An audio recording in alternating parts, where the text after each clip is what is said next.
I mean, when employees are fulfilled, they will stay with the organization 3 years longer than an employee that's not fulfilled. And when an employee is thriving at work, right, all sorts of amazing things are happening. So, for sure. Welcome to the Midlife Fulfilled podcast. Are you over 40 and ready to truly thrive? Well, on this podcast, we go deep on ways to thrive across the 5 pillars of midlife: health, fitness, career, relationships, and legacy. I'm Bernie Borges, midlife advocate, life coach, and your host. Subscribe now and get ready to thrive. Dennis Beausejour, welcome to the Midlife Fulfilled podcast, a maximum episode. Thanks, Bernie. Great to be on the podcast with you today. It is great to have you. I am really looking forward to this conversation. You are going to help me discuss something that anyone that's been listening to the Midlife Fulfilled podcast for any amount of time has heard me talk about fulfillment in the workplace. And I'm really looking forward to diving into that with you. So let me introduce you to my listener. You are managing director of enterprise at a company called OC Tanner. Now, OC Tanner as a company has been around since 1927. And if I'm doing the math right, that's a 98-year-old company. Now, you haven't been there 98 years. I think you joined in 2016, and you work with Fortune 1000 companies and helping them create peak employee experiences throughout their career cycle that leads to high performing work culture. You work with all kinds of brands. You are a graduate of not only the College of William and Mary, which is an awesome school, but you have an MBA from the prestigious Kellogg School of Management. And Dennis, I want to share a quote that you have on your LinkedIn profile because I think it's really relevant to our conversation. You say that you love creating recognition strategies that inspire employees to connect to people, purpose, and passion. Strategies that help internal stakeholders develop visibility through great analytics, an authentic employee voice, and a culture of appreciation. So, what I want you to know is even though those are your words, we are singing from the same sheet of music, and the same sheet of music. So, I love that. before we actually dive into the conversation, I would like you to give my listener an introduction to OC Tanner. Again, a 98-year-old company. Tell us a little bit about OC Tanner.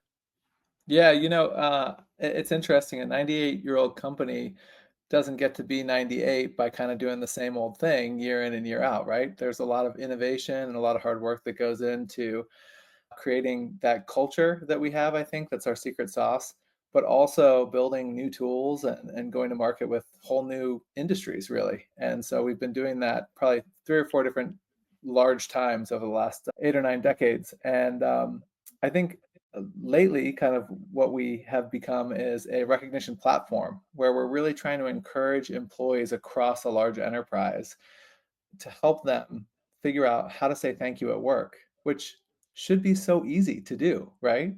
But there's a lot at play, Managers want to make sure that they're being fair to their employees and that they're, you know, making sure that they're giving everyone equal airtime. And, employees might show up and say, "Oh, this is maybe we don't say thank you here," And so there's a lot of conflicting problems, and it's really tough to kind of get in there and make sure that an average employee can kind of show up on day one and really feel like, wow, here they value me. Here we can appreciate it, safe, and it's fun. So it's rewarding work for sure. Absolutely, absolutely. I love the concept of saying thank you. It simplifies it tremendously, but as you know, there's a tremendous amount of effort and thought and strategy that goes into how to say thank you. So let's do this, Dennis. What you and I have prepared is OC Tanner produces an annual report. You call it the Global Culture Report. And the company's been producing these reports annually, and they're beautiful reports. I mean, they're spectacular reports. And you've been doing it since 2018. So, what I've asked you to do is come prepared to kind of hit some treetops on what are the main takeaways from 2025's report, which is this year that we're recording this, but then to do a little bit of a deeper dive with me on 2023, because that report is about fulfillment in the workplace. So That's where I want to do a deeper dive. So if you're good with that approach, you want to start with 2025 and some key takeaways from the current year's report? Yeah, absolutely. And if I could just back up for a second. So this report, we go out and survey about 40,000 people globally, and we found that it's one of the most widely cited culture reports in the world. And so, really excited to be talking to you today about that. When we think foundationally about the report, we kind of think, hey, we've got this idea of a great culture. But I think when you Google culture, there's like 2 billion returns in terms of what culture is, and so I think we've tried to create a new framework around culture, which kind of talks through this idea of 6 key magnets that kind of keep people at an organization. And so if I could just run through those real quick. Purpose, Yeah. right? Connection to the organizational purpose and making sure that's aligned with an individual's purpose. Opportunity to grow, to learn new skills, maybe to get a promotion or more money. Success. I think we all love winning. And if you're not winning at work, it's tough. Appreciation, which again is near and dear to my heart, saying thank you, and feeling valued for the work that you do. And then well being, which is all about being able to bring your full self to work and really feeling like you've got great work life balance. And finally, leadership. It all starts at the top, right? And so we need to help leaders at all levels of the organization to help promote that great culture. And so, really, in 2025, we realized that as we're thinking about total rewards packages, as we're thinking about mental health connections, we realized that really within an organization, this idea of generative care kind of came to the surface. Now, we've been talking a lot about generative AI in 2025. And so, probably no surprise that there's a connection there. But really, generative care talks about how when you care for your employees, that actually will allow the employee to turn around and care for other employees. And then they will then care for other employees. And it really has this generative impact on your organization. And so we kind of looked through that lens around how we communicate total rewards packages. Uh, Mental health was really another focus of the 2025 Global Culture Report. And we realized that employees are really dealing with a lot of different types of mental health issues, including depression, burnout, and anxiety. And we realized that recognition can actually really positively benefit those impacts by reducing presenteeism and absenteeism. We actually calculated that implementing a recognition platform could actually save your company $8,000 per employee per year. So, just kind of crazy stats there. But that's really what our focus has been this year. From a managerial perspective, we've been focused a lot on emotional intelligence and how employees can really be reacting well when you're relating to other employees as that manager when you have a couple more tools in the toolkit. And these are all issues that are well recognized in the C-suite, right? Correct. The C-suite, it's interesting. They're always trying to find some magic bullets for some of these issues, right? But they're also dealing with them themselves, right? Because I think one of the things we forget is that managers and leaders are also employees, and so some of our favorite people that we work with might also be dealing with some of these issues. Exactly. All right. So let's get to fulfillment. I remember when we first connected on this, you pointed me right to the 2023 report, Dennis. You said, "Yeah, you're probably going to want to dive into that one," I and knew you you were were gonna love it, right. man. I knew you were gonna love it. Yeah.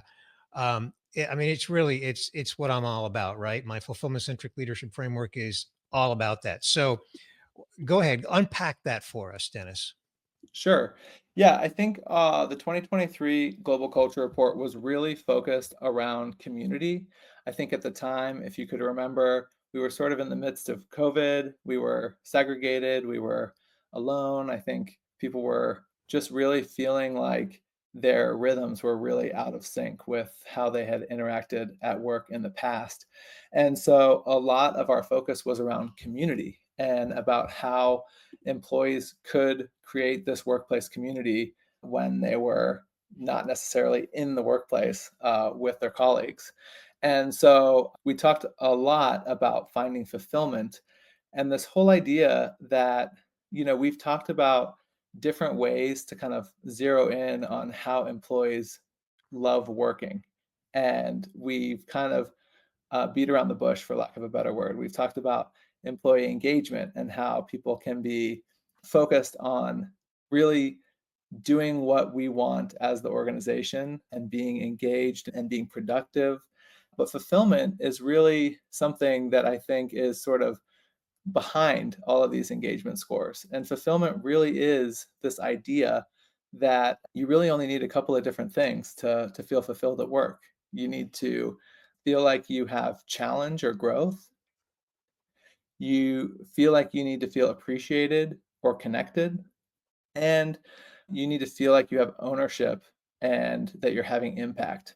And so it's crazy. Probably if employees can just feel fulfilled at work, which doesn't really have any productivity factor, right? It's really a focus on Well, let's talk about that because first of all, what I love about that is that it speaks to the humanity, right? And I mean, totally. here's one of those obvious statements like, but employees are human.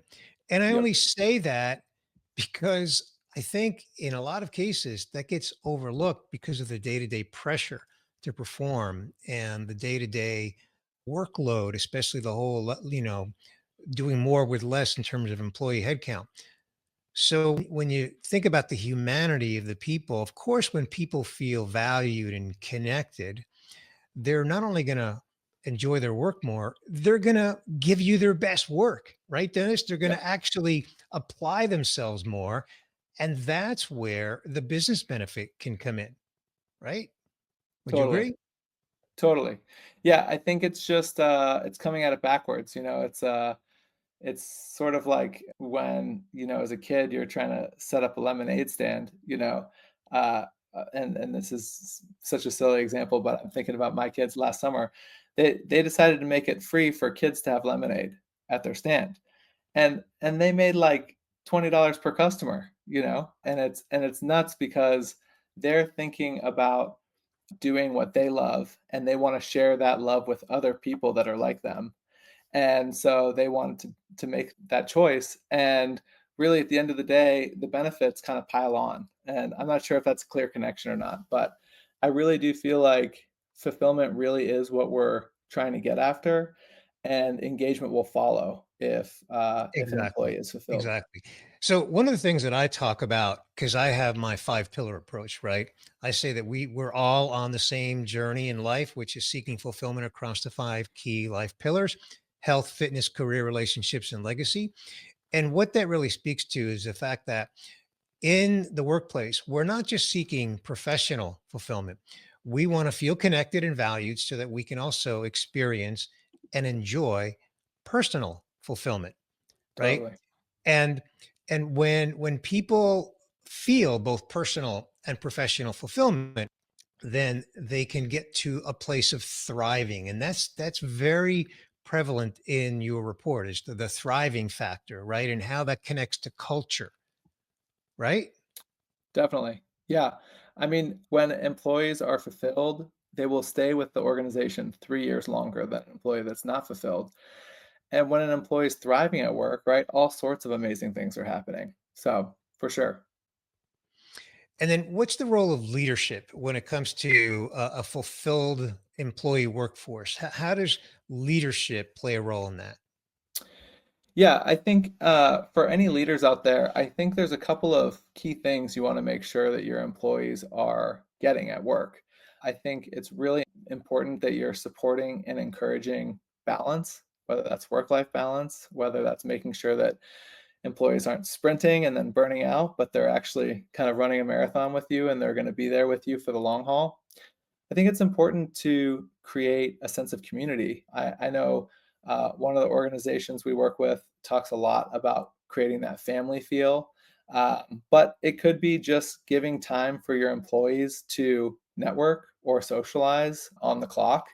And I think another place leaders can really shine is just knowing those employees individually and making sure that they're showing appreciation to their employees for all the great work that they're doing.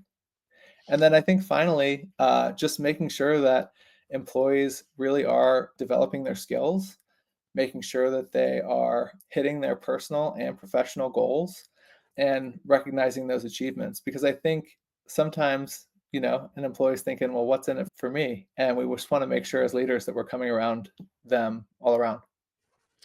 Yeah, well, we're very much aligned, Dennis. One of the 6 steps in my 10-step framework in fulfillment centric leadership is aligning personal and professional aspirations.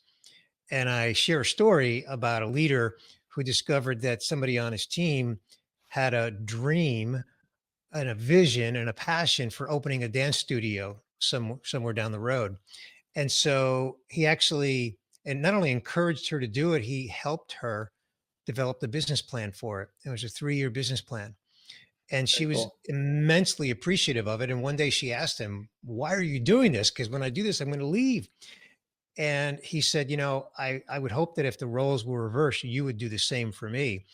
During that time, her loyalty with the company skyrocketed. Her productivity, which was already good, skyrocketed. She helped recruit. She obviously helped develop her succession plan when the time came. So, when a leader is aligning personal and professional aspirations, the bond between the leader and that employee really, really strengthens. And other people on the team see that and they want to be part of that. Totally. Totally. The other thing that I want to comment on, that I want to get your perspective from a data standpoint in the reports, whether or not this was something that came out in the reports, is what I consider just the concept of self awareness. When leaders are self aware of what I call their own fulfillment, that enables them to have sort of a lens where they can be empathetic with their team, because they're not just doing it for the sake of being a leader. They're just being a human themselves, right? And as a human, their own self awareness on their own fulfillment journey enables them to lead with empathy and care in an authentic way. Totally, totally, and I think, yeah, we've got, lots of ideas around that concept. I think the kind of the big umbrella word for that would be emotional intelligence, but, Mhm. uh, how do you show practical empathy to your employees, again, without getting burned out? How do you help make their work-life balance better by maybe showing, some sort of equitable flexibility so that everyone sort of gets a chance to do the things that they need to do in their personal life. And it's hard, right? I think our frontline leaders are some of the biggest. I don't know if bottleneck's the right word, but that's kind of where the risk of the culture is when those employees, they are the face, the hands, and the heart of the company out on the front lines, and it's tough, I think, to make sure that they are ready, especially if they're new, right? So, uh, Yeah. Yeah. Let's talk about some examples, some companies that are doing this well. And if you don't mind, I'll just kind of start us off. I think you know that Capital One, who's a big company, a lot of people have them in their wallet, and they've been around for a long time. They're a designated great place to work, and for those listening, great place to work is actually a thing that you have to apply for. It's a designation, and it's a pretty rigorous process. So they're a designated great place to work. And get this, Dennis, the average sentiment among companies who are a great place to work, among their employees that believe that it's a great place to work, is 57%. But Capital One's employee sentiment that they're a great place to work is 88%. wow. And it's because of their approach to their entire employee population and everything we've been discussing here, without getting into a ton of detail. They're just a great example of that. No, that's awesome, and I also can let you know that they have a great recognition platform in place that's really helping those employees, thrive and feel fulfilled. We've had a great partnership with them, Why am I not through the years.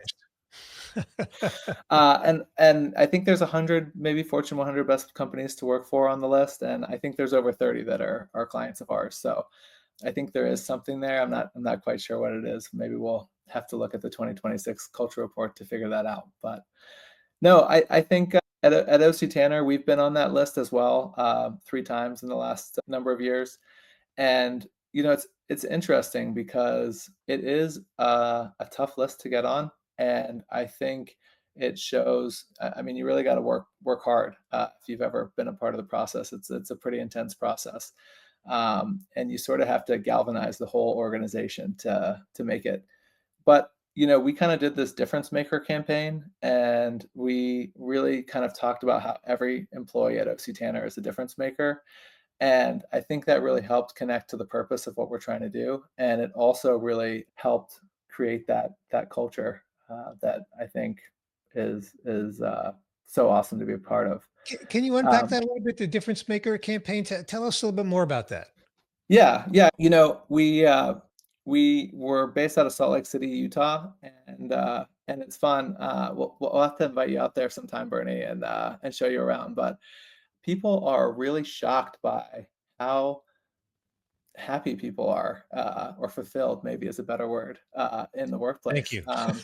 You walk around and people are really getting stuff done. The manufacturing teams that are there that are creating beautiful awards for clients are really thinking about how they can reduce cost and improve quality and really just trying to make really incremental changes that over time really add up. The other teams are really just totally connected to purpose, whether that's a client success person or whether that's a salesperson or whether that's someone in product or IT. And it's fun because after COVID, we kind of talked a little bit about working kind of hybrid hours for most of the company.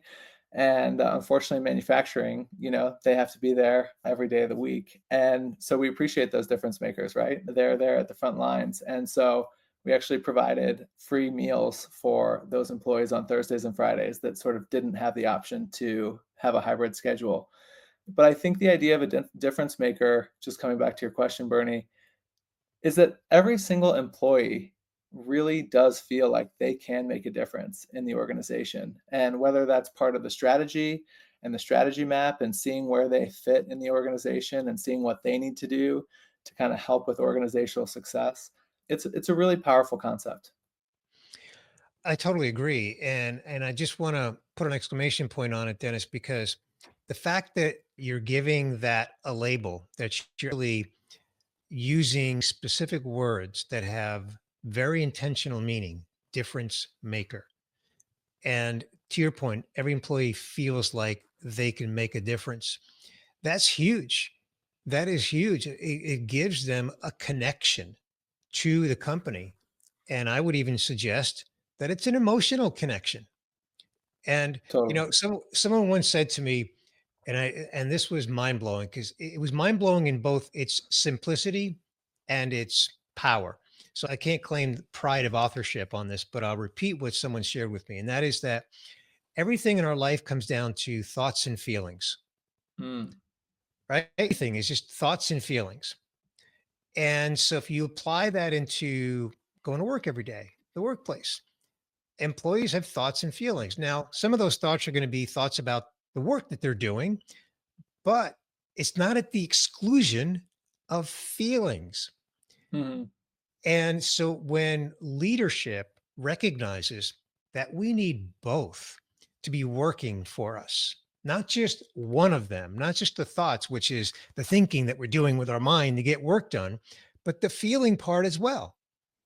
And to me, that's where I think fulfillment comes in. I say that fulfillment is the second most powerful emotion in our humanity, second only to love. But love doesn't show up on a balance sheet or a P&L. But fulfillment does. Everything we've been discussing here today, Dennis, everything that we've been discussing as it relates to fulfillment and the impact on the workplace shows up in productivity, culture, emotional intelligence, all of that. And anyway, I'm on a little bit of a soapbox here, mm. but I just wanted to, elaborate on on that last point. No, I like that, and it's interesting, we just celebrated Employee Appreciation Day, and the company had this really nice little kinda catalog that allowed us. I picked out some Weber grill tools, but it was really thoughtful, the language that kinda came with it and the meaning that was behind it. Our Chief HR officer, Mindy Cox, does a really great job of connecting with employees across the whole entire organization. And it doesn't feel like a checkbox thing. It feels like she's so excited every year trying to decide what we're going to do this year to celebrate our employees. And I'd love to say that that just happens one time a year, but there's also a little extra in your check for Thanksgiving so that you can go out and have a nice meal with the family. And there's a little birthday check that comes around your birthday every year, and Christmas gift. And yeah, it just feels like in some ways you're working for in the North Pole. I don't know what else to say. So before we get to wrap, I just want to say that even though there are a lot of companies out there that lead in a way that empowers leaders to develop a sense of fulfillment in the workplace, they may not necessarily use that word. They're doing it, and they're doing it in a way that maybe they're using another word like connection or culture or whatever their vernacular may be. But, back to the point I made earlier, fulfillment is the second most powerful emotion in our humanity. And when an organization can harness it, it's powerful. And I just love the fact that you're a 98-year-old company focused on this. And I think it's just a great example of how important it is in society in general. I mean, I realize you're doing this for businesses, but it helps people enjoy their life because we spend, what is it, 45% of our waking hours are at work or something like that. I think I saw that on your website somewhere. Yep. Yeah. It's really interesting because I think a lot of the modern ways that we're trying to work, we talk about belonging or inclusion, or there's so many different words that sort of try to get at that connection. And it's interesting. People are, like you said, humans, and they just really want to connect. They want to have mastery of their work. They want to have autonomy, right? These are really basic things that employees want. And I think we need to stop thinking about employee engagement as a thing that we're trying to drive. We're trying to drive our sheep from one pasture to the other. And I think we need to start thinking about it that, you know, our employees, they want to connect, they want to connect with us. And we need to create that soil and that perfect environment to allow them to thrive at work. And it's tough, it sounds so simple and so easy, but it's tough to create that environment where an employee can connect with their each one individually, one heart and one mind at a time, to connect to the organization and help accomplish everything that the organization is trying to do. So yeah, it's tough, but it's very rewarding work. Yeah. Well, as I said in the introduction, we're singing from the same sheet of music. In fact, one of the examples you gave was something that is actually one of my 10 steps. I shared one of them earlier. And the other one is creating some safe space for people to just hang out together and shoot the breeze on whatever, but not work related. Just giving them that safe space to do that where they can just have a human connection with each other. It's good for business because people are connecting and building relationships and trusting each other more through those relationships. So true. We live in such a low trust environment where you can just buy from Amazon or wherever, and we sort of have verified everything, right? But within the workplace, trust is really important if you want to get things done, you want to work together. And I think fulfillment is one of the best ways to get there. Yeah, that's awesome. Well, as we come to a wrap here, Dennis, is there anything you want to talk about from an OC Tanner standpoint that's forthcoming that you could talk about? That's not confidential. Events or reports or whatever it might be. Yep. Yeah, we'll release our next Global Culture Report 2026 at our upcoming Influence Greatness Conference. So you can find us at influencegreatness.com or on the octanner.com website, but we'd love to have you. And yeah, I think it'll be really interesting to see what this next report has in store. Well, who knows? Maybe we'll dive a little bit more into fulfillment. Yeah, I can't wait to see it. I'll be waiting with bated breath on that one. Fantastic. And Dennis, where can people connect with you? Yep. Yeah, feel free to shoot me an email at dennis.beausejour@octanner.com or reach out to me on LinkedIn at Dennis Beausejour. Fantastic. Well, my listener knows, Dennis, that that will be linked up in the show notes along with the other things that you just mentioned here. So I I just want to thank you for taking time to join me for this maximum episode on my very favorite topics, and that is fulfillment in the workplace. I've learned a lot by reading those reports, and I'm going to stay connected to the OC Tanner world and continue to learn. And again, thank you so much, Dennis, for joining me today. Thanks, Bernie, and thanks for all the work you're doing and helping people feel fulfilled in work and in life. Appreciate what you're doing.